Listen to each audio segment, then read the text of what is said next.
നമസ്കാരം. ഇന്ന് ഭാരതകേസരി ശ്രീ മന്നത്ത് പത്മനാഭൻ്റെ ജയന്തി ദിനമാണ്.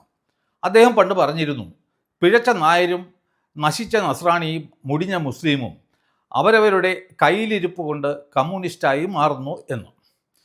അടുത്ത കാലത്തായി നമ്മുടെ പെരുന്നയിലെ പോപ്പും ഇടതനായി. എന്നാൽ അദ്ദേഹം പറയുന്നത് കേൾക്കാത്ത ഞാൻ ഉൾപ്പെടെയുള്ള നായന്മാർ അവരവരുടെ മുൻപുണ്ടായിരുന്ന നിലപാടുകളുമായിട്ട് മുന്നോട്ട് പോകുന്നു. അപ്പോൾ ഈ നായന്മാരുടെ മൊത്തത്തിലുള്ള പോപ്പാണ് താൻ എന്ന് സ്വയം അവകാശപ്പെടുന്ന സുകുമാരൻ നായർ മന്നത്തിൻ്റെ ഭാഷയിൽ പറയുകയാണ് എങ്കിൽ ഒരു പിഴച്ചവനാണ്. അയാളുടെ നേതൃത്വത്തിൽ നടന്ന ശബരിമല ആചാര ലംഘന വിരുദ്ധ സമരം അല്ലെങ്കിൽ നാമജപ ഘോഷയാത്രയും ഒരു തട്ടിപ്പായിരുന്നു. അതെ എന്നാണ് ഉത്തരം. അതിനുള്ള കാരണം ഞാൻ പറയാം.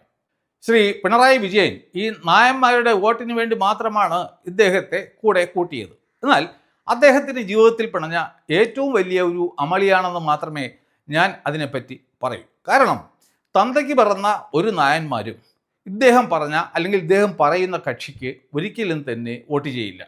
ഈ ഒരു വസ്തുത കഴിഞ്ഞ അസംബ്ലി ഇലക്ഷനിൽ തന്നെ ശ്രീ പിണറായി വിജയന് ബോധ്യമായിട്ടുള്ളതും ആണ്.